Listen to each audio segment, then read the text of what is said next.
I have a question for you. Do you want to play an RPG set in space that is dark, bleak, and hopeless like a certain popular setting? No, not that. That.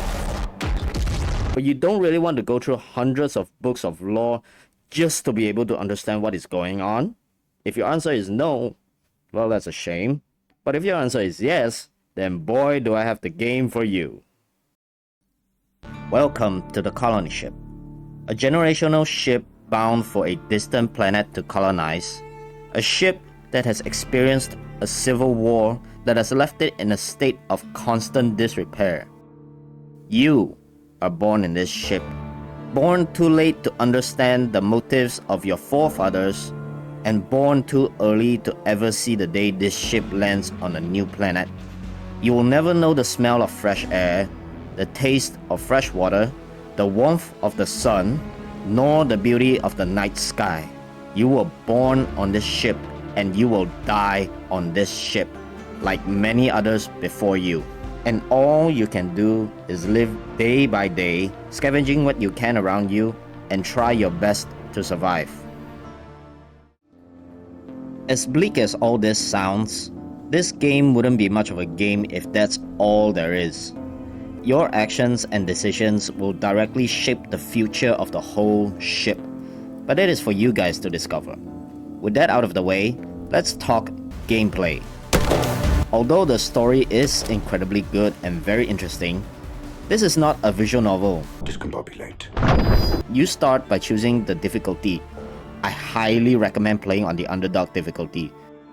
While it's always fun to just blast everyone and everything in your way, it's the role playing in this game that truly shines. My character was spec'd to be a charming leader with a knack for social skills and is capable of bullshitting his way out of almost any situation. And it is entirely possible to finish this game without ever having to be in a fight.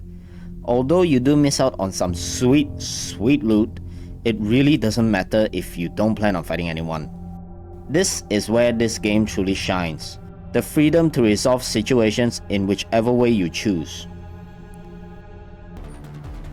However, if you do choose to shoot your way through, as I reckon most of you would, the combat is also surprisingly deep. Although the gameplay is similar to XCOM with their cover system, they've also injected enough of their own DNA for it to feel completely different. You can aim for different body parts, damage reductions, debuffs and buffs, weapon types and range, and a lot more that comes into play. You really have to learn the ins and outs of the mechanics, especially in the underdog difficulty. Another cool thing about the underdog difficulty is that you have to pick your fights. There are some situations that you just have to back away from, even though you might not agree with what's happening. You are just not in a position to fight, whether if it's because of how powerful the enemies are, or simply because there's just too many of them. Of course, there are ways to even the odds, but they're usually quite expensive and you can't exactly do it too often. Although I do absolutely adore this game, it's not to say that it's without its flaws. There are some sections in the game where it's quite tedious, especially when there's a lot of back and forth in a single quest. Thankfully, there's a fast travel in this game that does make it a little more tolerable, but then there's these little thingies that I absolutely hate. For some reason, the game decides that they want to put a barrier between areas in the same map. It's like they're trying to divide a map into several smaller areas, which doesn't make much sense. There's some places with a huge map but it has nothing dividing it, and then there are some areas with a ridiculous amount of dividing in a single place. Like, why? I understand that if it's for a checkpoint before or between encounters, but why can't they just remove it after the encounters are dealt with? They've done the same for some of those encounters, why not just do the same for all of them? Another thing I'd like to complain about is the complete lack of voice lines, which is kind of a shame because there's quite a bit of a potential here. At the end of the day, the story and the role-playing is the real meat of the game.